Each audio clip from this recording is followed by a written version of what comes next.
የሃይማኖት አስተማሪዎቹን ሲመጣ ግን ይበሳጫል። ፈሪሳዊ ካየ ኢየሱስ በቃ ጦርነት። ኢየሱስ ተሳድቦ አቅም እነሱን ግን አይምርም። ውስጣችሁ የተለሰነ መቃብሮች ነው የሚላቸው። ይበሳጫል የሃይማኖት ሰዎችን ካየ። ለምን? ሃይማኖተኝነት የመንፈሳዊነት ተቃራኒ ነው። የመንፈሳዊነት ተቃራኒ ሰይጣን አይደለም። ብዙ ሰዎች እንደሱ ነው። የእግዚአብሔር ተቃራኒ፣ የእግዚአብሔር ኪንግደም ተቃራኒ ሰይጣን አይደለም፣ ሃይማኖተኝነት። ለምን መሰላችሁ? እግዚአብሔርን መምሰል ራሳቸውን እያስተማሩ ነው። የእግዚአብሔርን ሕልውና የተሸከሙ ሰዎች ናቸው። ደስ አይልም? እግዚአብሔር ምን ያህል እንደፈቀደልን እሱን ተሸክመን እሱን እንድንገልጥ እግዚአብሔር ለኛ ሰጥቶናል።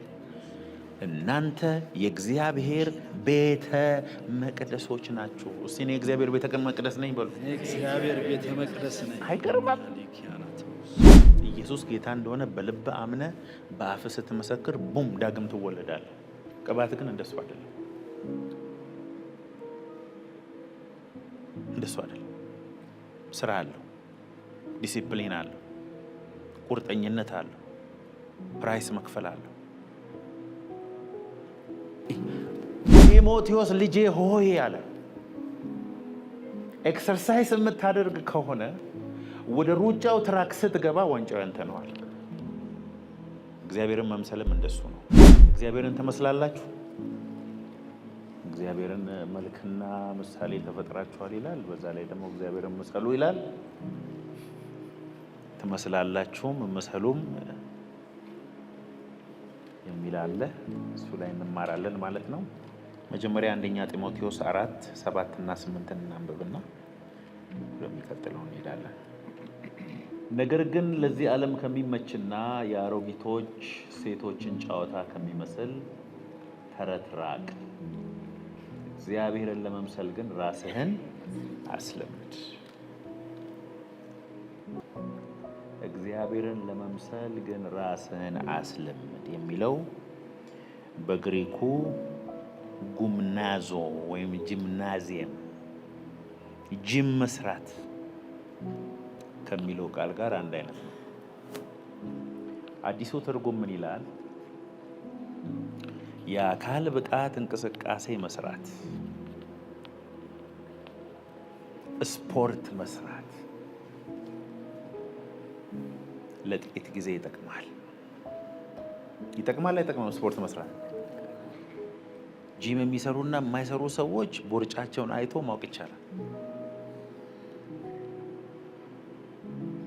አሁን እኔ እንደማልሰራ ምንም መግለጥ አያስፈልጋችሁ። ስፖርት የሚሰራ ሰው ሰውነቱ ያምራል፣ ልብስ ያምርበታል፣ ደረቱ እንትን ነው፣ ደረጃ ሲወጣ አያለቀልቅም፣ ሲሮጥ ጥሩ ነው፣ የበሽታ መከላከል አቅሙ ጥሩ ነው። ያንን ግን ዝም ብሎ አይደለም ያመጣው።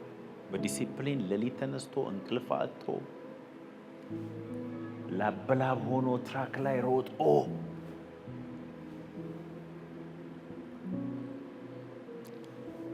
ፕራይስ ከፍሎ ነው። ፔን ብዙ ፔን ውስጥ አልፎ ነው ያንን ቅርጽ፣ ያንን ጤንነት፣ ያንን የደም ዝውውር፣ ያንን መልክ ያመጣው። ይጠቅማል በጣም ነው እንጂ የሚጠቅመው ስፖርት መስራት። ሌሎቻችን የማንሰራው ስፖርት መስራት ጥቅም እንዳለው ስላላወቅን ሳይሆን፣ መስራት ደግሞ ስለማንችል ሳይሆን፣ ሌሊት መነሳት የሚባል ነገር፣ ላበላብ መሆን የሚባል ነገር፣ መከራ ብረት ተሸክመው ዲሲፕሊን የመሆን ፔን ስለማንፈልግ ያችን የጣሱ ሰዎች ከተማ ውስጥ ስንሄድ እኩል አይደለም። ለዚህ ምን አለ ሐዋርያው ጳውሎስ? እግዚአብሔርን መምሰል ራስህን አስለምድ። ሰውነትን ለስጋ ነገር ማስለመድ፣ ጂምናዚየም መግባት፣ ጂም መግባት፣ ስፖርት መስራት ለጥቂት ጊዜ ይጠቅማል፣ ለሁለቱም ግን የሚጠቅማል አለ። እግዚአብሔርን መምሰል ራስህን ማስለመድ፣ እሱም ልክ ስፖርት እንደ መስራት መንፈስን ማሰልጠን ይፈልጋል። ኤክሰርሳይዝ መስራት ይፈልጋል። አይገርምም? ስፒሪቹዋል ጂምናዚየም አለ ማለት ነው። እግዚአብሔር ምን ይመስላል? እግዚአብሔር መንፈስ ነው። የእግዚአብሔር ካራክተር በህይወታችን የሚመጣው መንፈሳዊ ኤክሰርሳይዝ እንሰራ ብቻ ነው። እግዚአብሔርን መምሰል የእግዚአብሔር ካራክተር በህይወታችን ውስጥ እንዲፈስ የምናደርገው፣ መንፈሳዊ ጡንቻ የምናወጣው፣ መንፈሳዊ መረዳት የምናመጣው፣ ከመንፈስ ዓለም የማይታይ የዓለም የሚታይ ነገር የምናመጣው መንፈሳዊ ኤክሰርሳይዝ እንሰራ ነው። እሱን እንዳንሰራ የሚያደርገን ነገር አለ። ምን? የአሮጊቶች ተረት የሚመስል መንፈሳዊ ነገር ያልሆነ ተረት እሱን አቁም። እርባና ቢስ የሌለውን ወሬ አቁም። ወደ ዲሲፕሊን ግባ። ዋጋ ክፈል።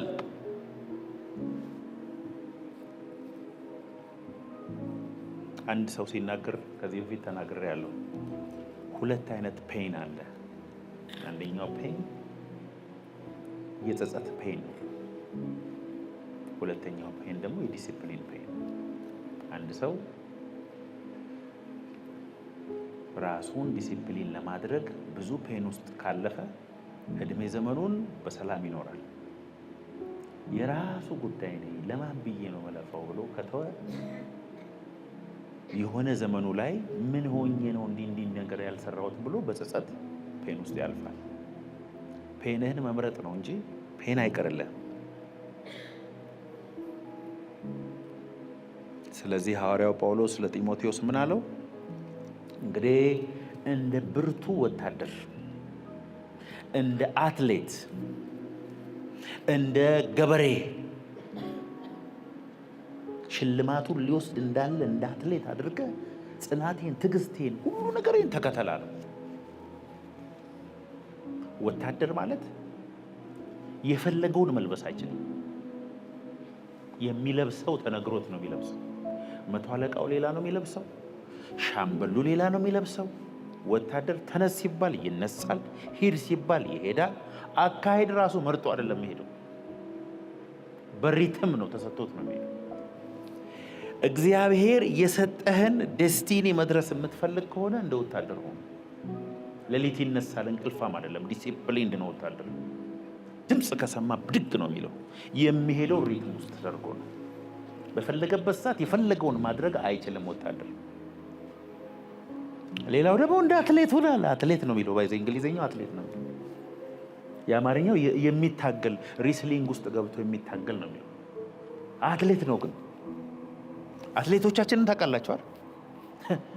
አትሌት ይሁን ጠዋት አንተ ስታንኮራፋ በዚህ ተገልብጠ ስትል እነሱ ሌሊት ተደስተው ይሄን ተራራ በተክላላ ድንጋይ እግራቸውን እየመታ ዝናብ እየዘነበባቸው ሰዓታቸውን እያዩ ይሮጣሉ።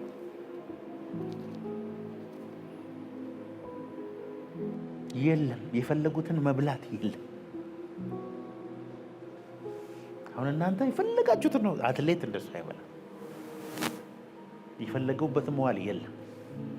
ዛሬ እንቅልፍ እንደው በተኛው፣ ዛሬ ባረፍኩ፣ ዛሬ አልጋይ ላይ በተገላበጥኩ ምናምን የሚባል ነገር የለም። ቢያማትም ትሮጣለች፣ ዝናብ ቢዘንብም ትሮጣለች፣ ንፋሱ ጥሩ ቢሆንም ትሮጣለች፣ ሙዷ ቢበላሽም ትሮጣለች፣ የወር ሳይክሏ ቢመጣም ትሮጣለች። ግዴታ ነው። ለምን? እዛ ጋር ያየችው ወርቅ ስላለ። ስለዚህ ልጄ ጢሞቴዎስ ሆይ እንደ አትሌት ሁን። ወደ ማራቶን ሲገቡ በነገራችን ላይ ቻይናዊ አለ፣ አሜሪካዊ አለ፣ ጃፓናዊ አለ፣ አፍሪካዊ አለ። የዓለም ምርጥ አለን ያሉትን ምርጥ ሁሉ ነው እዛ የሚሰጡት። በቃ የኛ ሀገራችንን መወከል የሚችል ሰው ይሄ ነው ብሎ ነው ሁሉም ምርጣቸውን የሚያስቀምጡት። እና ፊሽካ ሲነፋ እኮ መጀመሪያ ላይ የሚሮጡት እነ ቻይና ናቸው። እነ ቀነኒሳ አሁን እነማን ናቸው? እነሱ ቀስ ብሎ ነው ረጋ ብሎ ነው የሚሄዱት። ኤክሰርሳይዝ ሰርተዋል። ውስጣቸው አቅም አለ። ሩጥ። እነ ምድረ ቻይና መሀል ላይ አረንጓዴ ቮሚት ውሃ እያደረጉ በአምቡላንስ ሁሉ ይመጣላቸው። ውሃ እዚህ ጋር ቢያደርጉ ምን ቢያደርጉ ከሆነ ሰዓት በኋላ የማያልፉ ሰዎች አሉ። በቃ እነዚህ ግን ቀስ እያሉ ወደ መጨረሻ እየጨመሩ ጢሞቴዎስ ልጄ ሆይ አለ፣ ኤክሰርሳይዝ የምታደርግ ከሆነ ወደ ሩጫው ትራክ ስትገባ ዋንጫው ያንተ ነው አለ። እግዚአብሔርን መምሰልም እንደሱ ነው። ሌላው ደግሞ እንደ ገበሬ ነው። ገበሬ እንዴት ነው? ገበሬ በነገራችን ላይ መብላት ያለበትን ዘር ከልጆቹ አፍ ወስዶ ያስቀምጠዋል። ሌሊት ተነስቶ ድንጋይ ጠፍሩን እየነቀለ ነው የሚያርሰው። ገበሬ ሲዘራ እያለቀሰ ነው የሚዘራው። ዘሩን መሬት ውስጥ ይጥለዋል፣ እንቅልፉን ያጣል። እግዚአብሔርን መምሰል እንደሱ ነው። ዋጋ ያስከፍላል። አውቶማቲክ አይደለም። የዘላለም ሕይወት ነው አውቶማቲክ።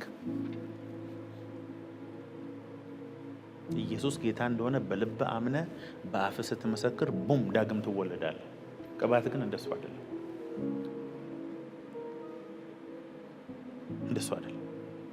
ስራ አለው፣ ዲሲፕሊን አለው፣ ቁርጠኝነት አለው፣ ፕራይስ መክፈል አለው።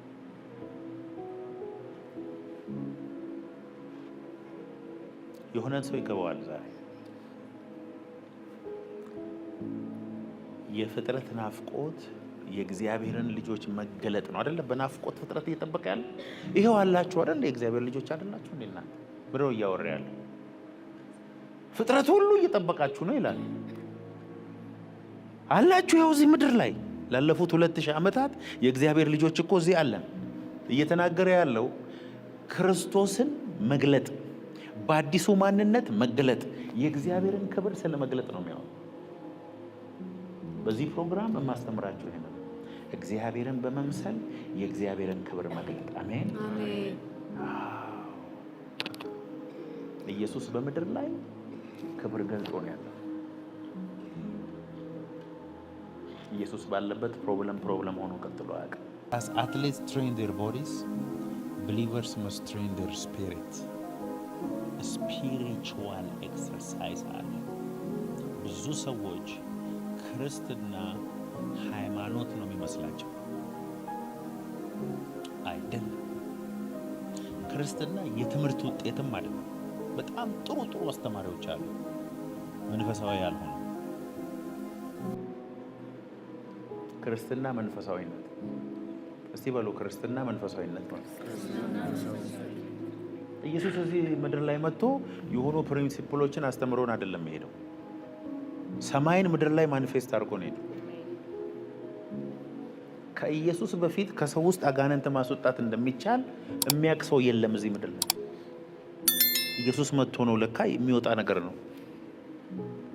ሲያፈራግጣቸው ይውጣ ይግባ ምን ይሁን አይታወቅም። ብቻ የሚጥል ነገር ልጆቻቸውን ሲያሰቃይ ያውቁ ነበር። ኢየሱስ መጣና ውጣ ሲል ሰውየው ተነስቶ ሲሄድ ወይ ጉድ አሉ። በሽታ መንፈሳዊ መሆኑን፣ እርግማን መንፈሳዊ መሆኑን፣ ለምጻምነት ይሁን ሽባነት ይሁን ሞት ይሁን ይሄ ሁሉ በመንፈስ መፍትሄ እንዳለው ኢየሱስ አሳየ።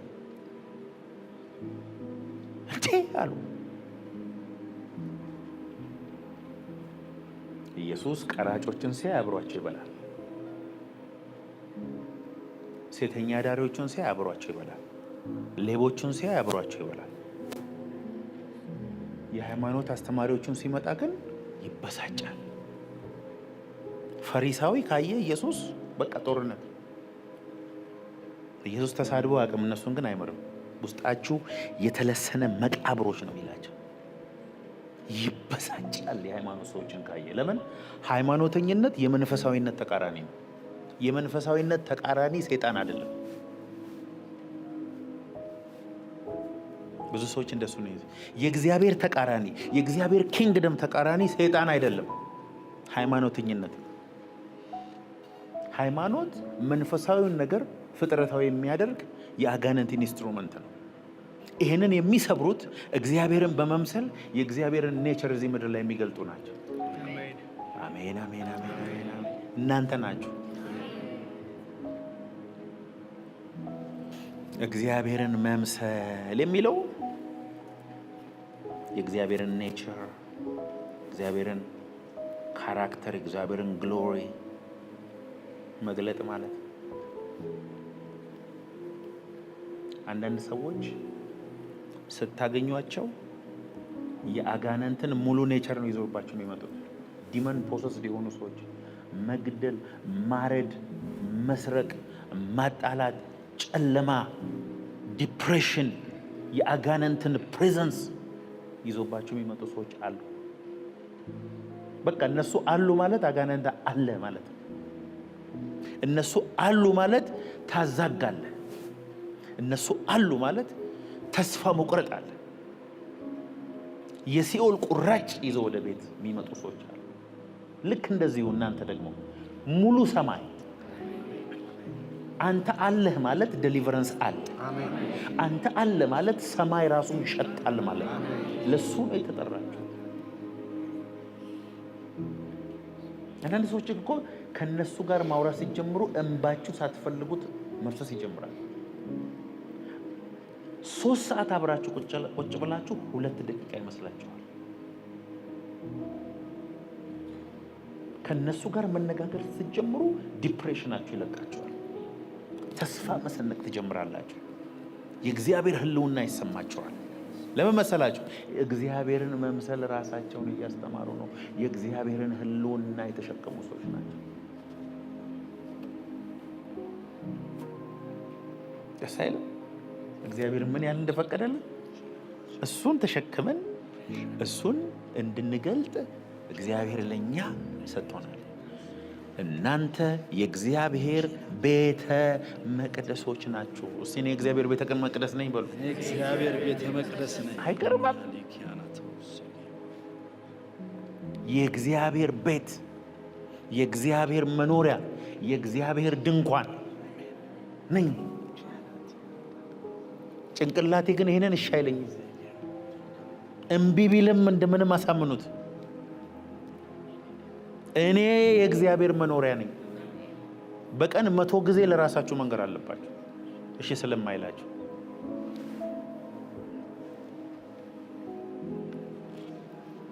አንዳንድ ነገር እኮ ትልቅ ነገር ሰው ቢሰጣችሁ እውነት እርግጠኛ ነህ?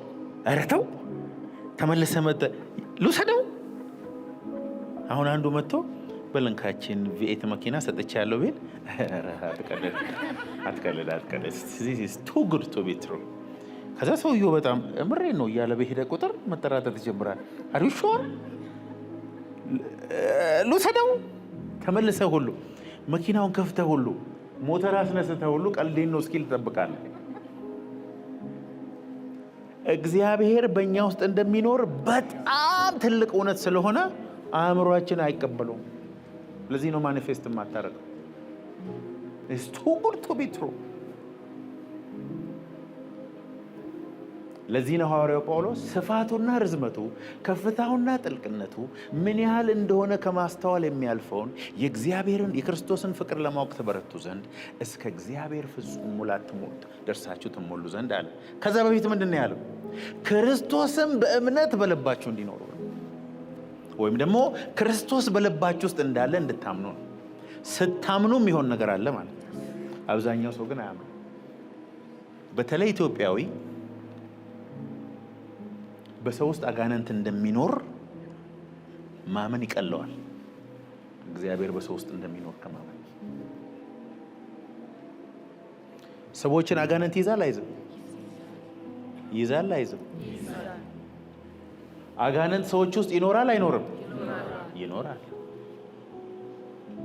አንድ ሰው አጋንንት ያለበት ሰው አጋንንት ይኖርበት አይኖርበት ሳታውቁ አብራችሁ ወደ ቸርች ብትመጡ፣ መንገድ ላይ ከሆቴል ገብታችሁ ብትበሉ እና ሂሳቡን የከፈለው ሰውዬ ቢሆን አጠገባችሁ ቁጭ ብሎ እያለ አገልጋዩ መጸለይ ሲጀምር ማኒፌስት ቢያደርግ የጋበዘ ሰይጣኑ ሰውዬው የጋበዘ ማን ነው? አያችሁ፣ አሁን ከሰውየው ጋር ስለ ስራ አውርታችኋል፣ ስለምን አውርታችኋል። እዚህ ስትመጡ ግን እገለዋለሁ ይላል፣ ወንበር ይበታትናል፣ በሰውየው ድምፅ ነው የሚያወራው፣ 5 ሚሊዮን ነን ይላል። አያቶቹን የጨረስኩት እኔ ነኝ ይላል። ሰው አይሆንም ይላል። ብዙ ነገር ያወራል። አሁን ማኒፌስት አድርጓል ማለት ነው እና በቀላሉ ልትይዙት አትችሉ። አንዳንዶቹንማ 100 ሰው ማይዛቸው አሉ። ሰውየው ይሄን ነው የሚያክለው። አየር ላይም እንዲህ የሚነሱ አሉ። ግድግዳ ላይ የሚሄዱ አሉ። በአንድ እጁ 100 ሰው 200 ሰው የሚጥል አይነት ደግሞ አለ። እነሱም እንትናቸው የተለያየ ነው። ማይት ስፒሪት ኦፍ ማይት የሚባለው በአጋንንትም አለ። በአንድ እጁ 100 ሰው እንደዚህ የሚጥላል። ከታገልከውማ ይበስበታል። ተመልከቱ እንግዲህ አሁን ይሄ ሰውዬ አቅሙን ከየት አመጣ? ይሄ ሰውዬ ያልተማረ ሰው እንደሆነ ታውቃለህ። አጋንንቱ ማኒፌስት ሲያደርግ ግን የማያወራው ጉድ የለም። ስለ ሞቱ ሰዎች ሁሉ ታሪክ፣ የተደበቀ ነገር ሁሉ አውጥቶ ይናገራል። ማን የተናገረው? በሰውዬ ውስጥ ያለው አጋንንት። አንተ ግን የተጠራኸው የሰማይና የምድር ጌታ እግዚአብሔርን እንድትገልጥ ነው። ካንተ እውቀት በላይ፣ ካንተ ችሎታ በላይ፣ ካንተ ማንነት በላይ። ለዚህ ነው ወደ ሸንጎ ስትሄዱ ስለምትናገሩት ነገር አትጨነቁ። በዚያን ጊዜ የሚናገረው የአባታችሁ መንፈስ እንጂ እናንተ አይደላችሁ። ተዘጋጅታችሁ አትሄዱ። የእግዚአብሔር መንፈስ በእናንተ ውስጥ ሆኖ ይናገራል።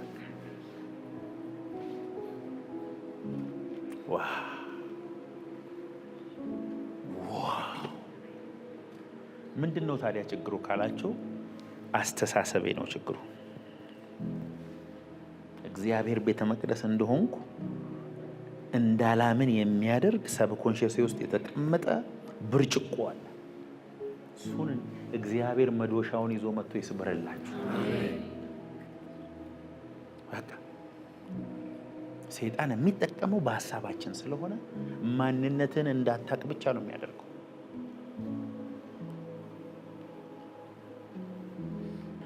ሰይጣን ትልቁ መሳሪያው ምን መሰለ?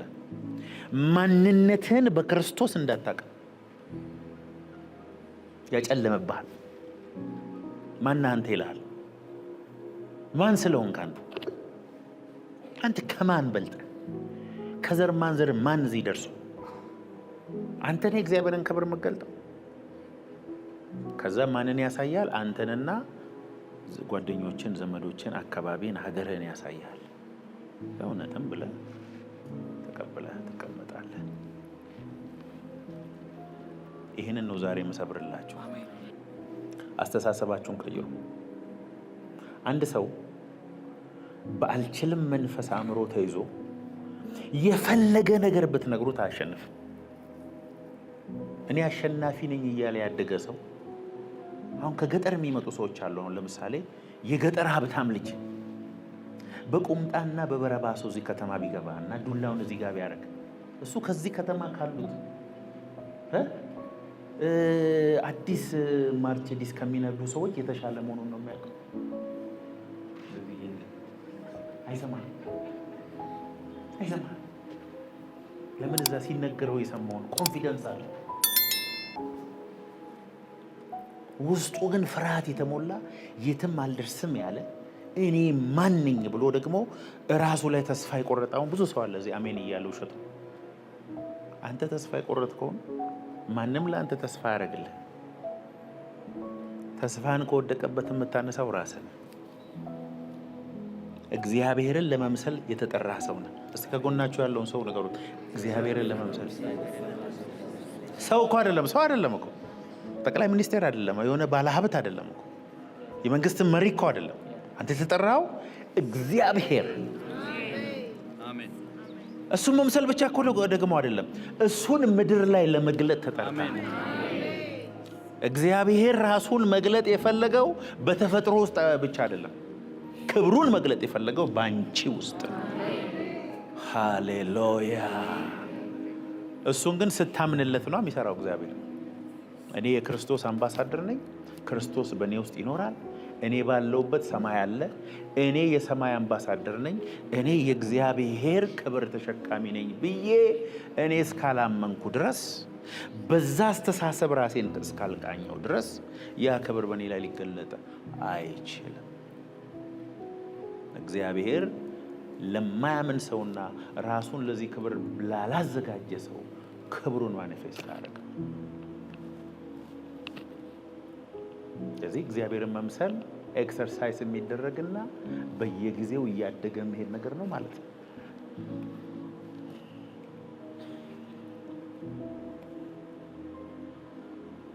እስቲ ለክብር ተጠርቻለሁ።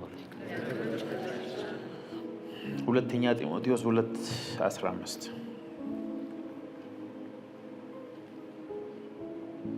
አንደኛ በቃሉ ነው ራሳችንን ኤክሰርሳይዝ የምናደርገው። የእውነትን ቃል በቅንነት የሚናገር የማያሳፍር ሰራተኛ ሆነ የተፈተነው ራስን ለእግዚአብሔር ልታቀርብ ትጋ። ስተዲ to show thyself approved unto God, a workman that needs not to be ashamed, rightly dividing the word of truth.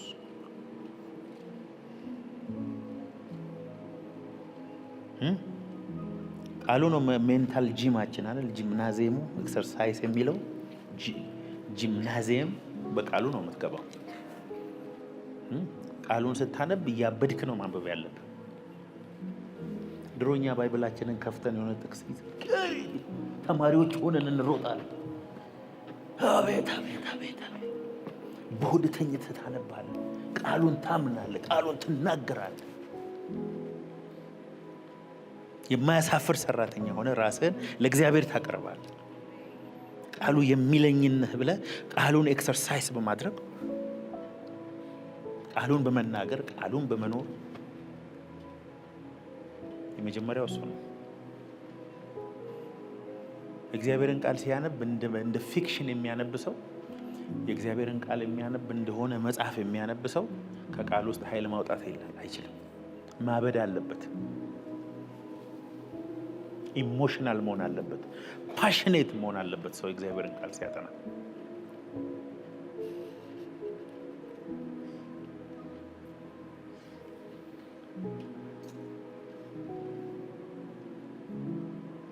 እግዚአብሔርን ቃል ስታነቡ በጣም መገረም መቻል አለባችሁ። የሚነካችሁ መሆን አለበት ቃሉ። ስፒሪት ቱ ስፒሪት ኮሚኒኬት ማድረግ አለበት ቃሉ። የእግዚአብሔር ቃል መንፈስና ሕይወት። የእግዚአብሔር ቃል ለአእምሯችሁ ሳይሆን ለልባችሁ መናገር አለበት። ከመተኛታችሁ በፊት እያሰባችሁ እያሰላሰላችሁ መተኛት አለባችሁ ቃሉ።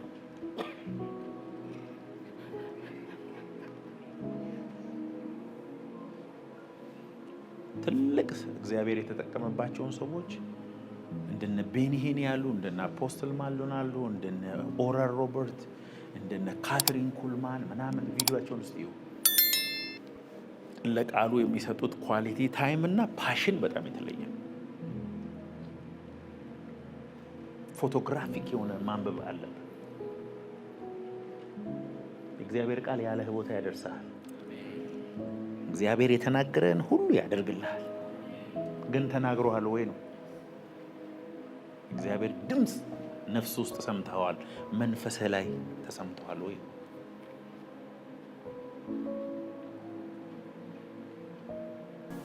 ምስጉን ነው በክፉዎች ምክር ያልሄደ፣ በዋዘኞች ወንበር ያልተቀመጠ መዝሙር አለ። ነገር ግን በእግዚአብሔር ሕግ በእግዚአብሔር ቃል ደስ ይለዋል፣ ሕጉንም በቀንና በሌሊት ያስባል። እሱም በውሃ ፈሳሾች ዳር እንደተተከለች ቅጠሏ እንደማይረግፍ ፍሬዋን በየጊዜው እንደምትሰጥ ዛፍ ይሆናል።